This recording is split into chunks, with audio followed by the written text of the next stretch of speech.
مومن اپنے ایمان کے مطابق اللہ تعالیٰ پر توکل کرتا ہے۔ نبی صلی اللہ علیہ وسلم نے فرمایا اگر تم اللہ تعالیٰ پر اس طرح توکل کرو جیسا کہ توکل کرنے کا حق ہے تو تمہیں بھی اسی طرح رزق دیا جائے گا جیسے پرندوں کو دیا جاتا ہے، وہ خالی پیٹ گھونسوں سے نکلتے ہیں اور بھرے پیٹ واپس آتے ہیں۔ سبحان اللہ، یہ ترمذی کی روایت ہے۔ اور کسی نبی کے لیے ممکن ہی نہیں کہ وہ خیانت کرے، اور جو خیانت کرے گا قیامت کے دن اس کو لے کر آئے گا جو اس نے خیانت کی، پھر ہر جان کو جو اس نے کمایا اس کا پورا پورا بدلہ دیا جائے گا اور وہ ظلم نہیں کیے جائیں گے۔ ابن عباس فرماتے ہیں یہ آیت کسی نبی کے لیے لائق نہیں، ایک سرخ چادر کے بارے میں نازل ہوئی جو بدر کے دن مال غنیمت سے گم پائی گئی تھی۔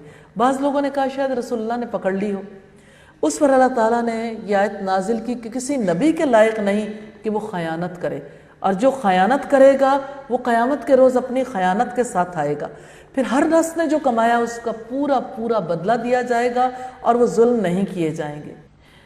تو کیا جو شخص اللہ تعالیٰ کی رضامندی کے پیچھے چلا اس کی مانند ہے جو اللہ تعالیٰ کی ناراضگی کے ساتھ لوٹا اور اس کا ٹھکانہ جہنم ہے، اور وہ بہت ہی برا ٹھکانہ ہے۔ دو طرح کے لوگ کبھی برابر نہیں ہو سکتے، نہ اللہ کے یہاں برابر ہو سکتے ہیں، اگر لوگ برابر قرار دیں تب بھی دونوں برابر نہیں ہیں۔ رب العزت نے فرمایا ام نجعل الذین آمنوا وعملوا الصالحات کالمفسدین فی الارض، کیا ہم ان لوگوں کو جو ایمان لائے جنہوں نے نیک عمل کیے زمین میں فساد پھیلانے والوں کی طرح کر دیں؟ ام نجعل المتقین کالفجار، کیا ہم متقیوں کو فاجروں جیسا کر دیں؟ یہ سورہ صاد کی آیت نمبر 28۔ ہم درجات عند اللہ، وہ سب اللہ تعالیٰ کے یہاں ان کے الگ الگ طبقے ہیں، اور اللہ تعالیٰ خوب دیکھنے والا ہے اس کو جو وہ کرتے ہیں۔ تو جو اللہ کی رضامندی چاہتا ہے وہ بھی درجے میں برابر نہیں ہے۔ جتنا کسی کا ارادہ خالص ہوتا ہے اتنا ہی اس کے لیے اللہ کی رضا پانے کے مواقع ہوتے ہیں اور درجات کی بلندی ہوتی ہے۔ لقد من اللہ علی المؤمنین اذ بعث فیہم رسولا من انفسہم یتلو علیہم آیاتہ ویزکیہم ویعلمہم الکتاب والحکمہ وَإِن كَانُوا مِن قَبْلُ لَفِي ضَلَالٍ مُبِينٍ۔ بلا شبہ اللہ تعالیٰ نے ایمان والوں پر احسان کیا کہ جب انہی میں سے ایک رسول ان میں مبعوث فرمایا جو انہیں اللہ تعالیٰ کی آیات پڑھ کر سناتا ہے اور انہیں پاک کرتا ہے اور انہیں کتاب اور حکمت کی تعلیم دیتا ہے، حالانکہ بلا شبہ اس سے پہلے وہ یقیناً کھلی گمراہی میں تھے۔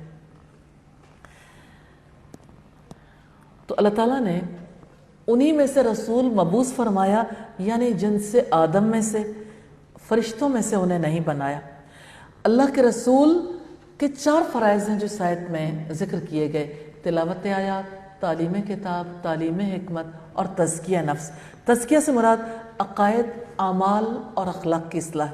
ابن عباس کا قول ہے کہ تزکیہ سے مراد اللہ تعالیٰ کی اطاعت اور اخلاص۔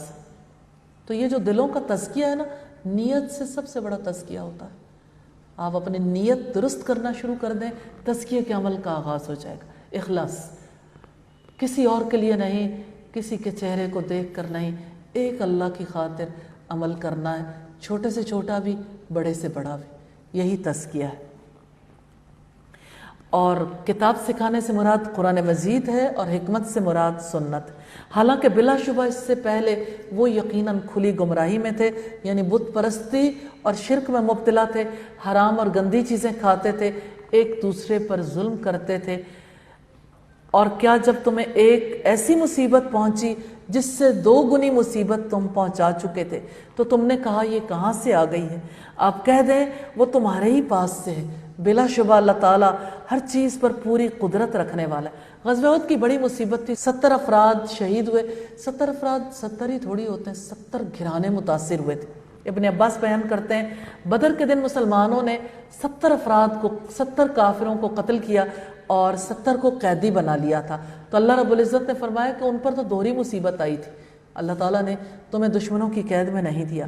اور جو مصیبت تمہیں پہنچی جس دن 2 جماعتیں آپس میں ٹکرائی تھیں تو اللہ تعالیٰ کے حکم سے تھی اور تاکہ وہ مومنوں کو جان لے۔ رسول اللہ صلی اللہ علیہ وسلم کو خواب میں پہلے ہی اشارہ کر دیا گیا تھا آپ صلی اللہ علیہ وسلم کے بارے میں ابو موسیٰ اشعری فرماتے ہیں کہ رسول اللہ نے فرمایا میں نے خواب میں دیکھا میں نے تلوار کو ہلایا تو اس کا اگلا حصہ ٹوٹ گیا۔ اس کی تعبیر اس نقصان کی صورت میں ظاہر ہوئی جو مسلمانوں کو احد کے میدان میں اٹھانا پڑا۔ میں نے دوبارہ تلوار کو ہلایا تو وہ اس سے بھی زیادہ یعنی پہلے سے بھی زیادہ شاندار بن گئی۔ اس کی تعبیر اس طرح سے سامنے آئی کہ مسلمانوں کو اللہ تعالیٰ نے وقتی شکست کے بعد فتح سے نوازا اور منتشر مسلمان ایک بار پھر لڑائی کے لیے اکٹھے ہو گئے۔ اور میں نے خواب میں ایک گائے دیکھی جو ذبح کی ہوئی تھی۔ اللہ تعالیٰ کے سارے کاموں میں خیر و برکت ہی ہوتی ہے۔ گائے سے مراد وہ مسلمان تھے جو احد کی جنگ میں شہید ہو گئے۔ یہ بخاری کی 408 نمبر روایت ہے۔ اور تاکہ انہیں بھی جان لے جنہوں نے منافقت کی اور جن کے لیے کہا گیا او اللہ کی راہ میں جنگ کرو یا دفاع کرو، انہوں نے کہا اگر ہمیں کسی جنگ کا علم ہوتا تو ہم ضرور تمہارے پیچھے آتے۔ یہاں منافقین سے مراد عبداللہ ابن ابی اور اس کے ساتھی ہیں۔ وہ اس دن ایمان سے زیادہ کفر کے قریب تھے۔ وہ اپنے منہ سے وہ بات کہتے ہیں جو ان کے دلوں میں نہیں ہے، اور اللہ تعالیٰ اس کو زیادہ جاننے والا ہے جسے وہ چھپاتے ہیں، یعنی اللہ تعالیٰ سے دلوں کے حالات چھپے ہوئے نہیں ہیں۔ یہ وہ لوگ ہیں جو خود بیٹھے رہے اور اپنے بھائیوں کے بارے میں کہا کہ اگر وہ ہماری مانتے تو نہ مارے جاتے۔ آپ کہہ دیں پھر موت کو اپنے آپ سے ہٹا کر دکھاؤ اگر تم سچے ہو۔ ابن جریر نے کہا وہ عبداللہ ابن ابی تھا جو بیٹھ رہا اور اپنے ساتھیوں سے کہنے لگا نبی کے ساتھ احد کے دن نکلے تھے، لو اطاعون ما قتلوا، اگر ہماری مانتے ہماری بات مان لیتے تو نہ مارے جاتے۔ یہ جامع البیان کی روایت ہے۔ اور جو لوگ اللہ تعالیٰ کی راہ میں قتل ہو گئے انہیں تم مردہ نہ کہو بلکہ وہ زندہ ہیں، اپنے رب کے پاس رزق دیے جاتے ہیں۔